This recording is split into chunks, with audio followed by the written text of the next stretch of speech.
Question number 19. Point R h comma k divides a line segment between the axis in ratio 1:2 और find the equation of line। तो इस question को करने के लिए मैं डायग्राम की हेल्प लूँगा जिससे आपको बहुत ही ईजिली आपको ये समझ में आ जाएगा। तो देखो बच्चों कैसे करना है अपन को, ये मैंने डायग्राम बना लिया है पहले से। तो क्वेश्चन ने बोला है कि एक लाइन सेगमेंट है जो डिवाइड करती है दोनों एक्सिस को। हमने ए एक्सिस और वाई एक्सिस में डिवाइड करती है, यहाँ मैं और लंबी कर देता हूँ लाइन को, ठीक है। तो अपने से मैंने पहले एक पॉइंट को C,0 ले। क्यों अपन ने C,0? क्योंकि अपन को पता है जो भी पॉइंट्स एक्स एक्सिस में लाई करता है उसका वाई कोऑर्डिनेट 0 होता है, बट एक्स कोऑर्डिनेट कुछ समथिंग होता है। इसलिए मैंने अपने से C,0 आप कुछ भी एज्यूम कर सकते हैं, बट हमेशा वाई 0 होना चाहिए। इसी प्रकार मैंने बी को भी इसी तरह एज्यूम कर लिया, क्योंकि जो पॉइंट बी है वाई एक्सिस में लाई कर रहा है, इसलिए मैंने 0,D का। अब बहुत लोग का भैया का सवाल, भैया जो अपन को रेशियो दिया गया था 1:2 दिया, बट अपन ने यहाँ क्यों 2 इधर लिखा है? क्या अपन 1 को इधर लिख सकते हैं और 2 को इधर लिख? नहीं, ऐसा नहीं कर सकते बच्चों। क्यों नहीं कर सकते? जब भी सपोज जब भी आप मान लेते हैं अपन 2,3 है, अपन को इसमें प्लॉट करना होगा, इसमें प्लॉट करना है तो अपन पहले किस तरह, पहले एक्स एक्सिस को देखते हैं ना, 2 इधर आए फिर 3, ऐसे थोड़ी इधर आके। इसलिए अपन सिस्टमेटिक ऐसे 1 और 2 इधर लिखते हैं। जो अपन इधर लिखने तो पूरा आंसर ही चेंज हो जाएगा। तो चलो अब क्या करना है, इसके पहली स्टेप क्या है, अपन ए और बी लाइन का अपन इक्वेशन निकालेंगे। निकालना तो अपन ए और बी है, बट अननोन वैल्यू होंगे। फिर उसके बाद का आगे प्रोसीजर मैं आपको बता, पहले अपन ए और बी का निकाल लेते हैं। कैसे नहीं, अपन को 2 पॉइंट है, ए पॉइंट भी दिया गया है और बी पॉइंट भी दिया गया है, जो अपन ने से ही सपोज करके बनाया। तो बस अपन क्या करते हैं, यहाँ हम लिख देते हैं। तो क्या है, पहले इक्वेशन ऑफ लाइन निकालेंगे। ए पॉइंट दिया गया है अपन को C,0 और बी पॉइंट दिया गया है 0,D।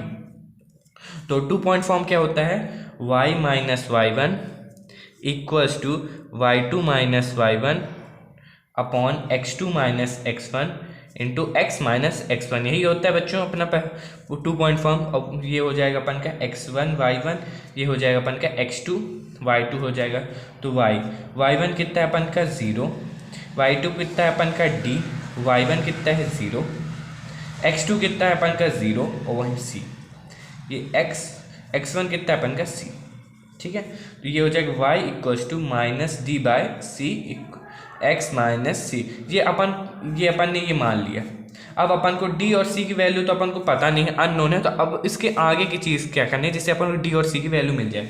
तो यहाँ पास आपने देखा था कि एक r पॉइंट था जिसने डिवाइड किया था इक्वेशन को, लाइन को 2:1:2 में। तो बस अपन इसी का मदद लेके अपन आगे क्वेश्चन सॉल्व करेंगे। कैसे सॉल्व करेंगे भाई बच्चों, देखो अब अपन सेक्शन फॉर्मूला लगाएंगे। सेक्शन फॉर्मूला लगा के बस अपन को वैल्यू निकल आएंगे, भरोसा रखो निकल आएंगे, बहुत ही ईजी है। तो पहले अपन,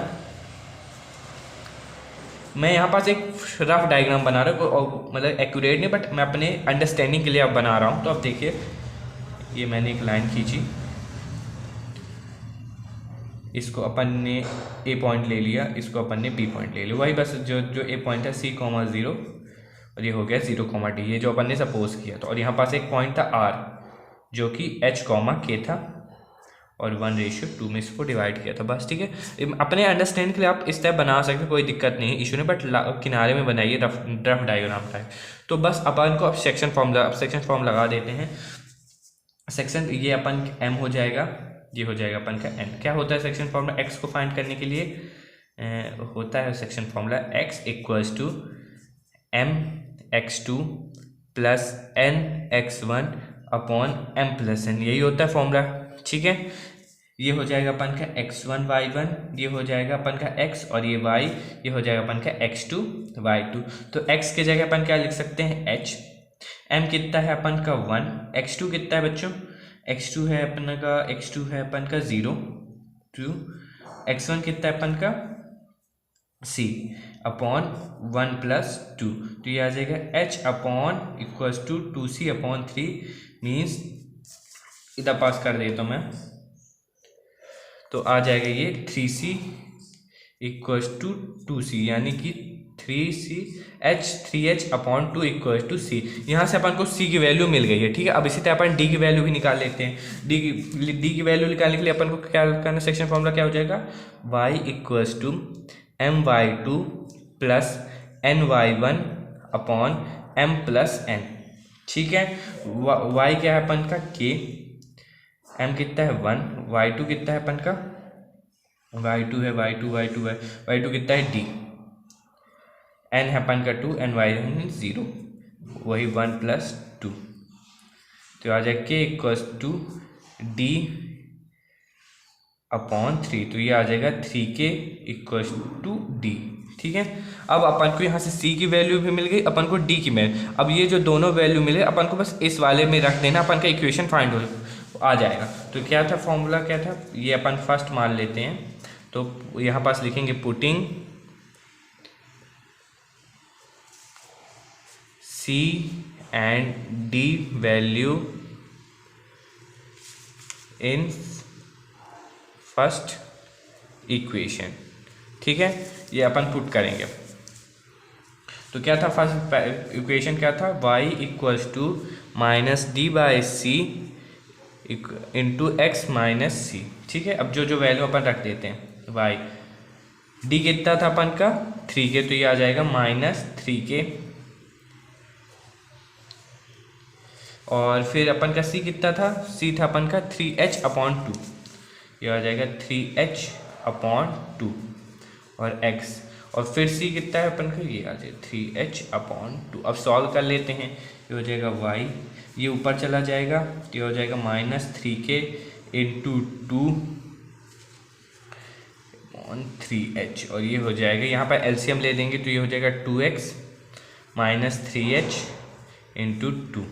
ठीक है, यहाँ से ये 2 से ये 2 कट हो गया, 3 से 3 कट हो गया, तो ऊपर आ जाएगा अपन का -k इंटू 2x - 3h।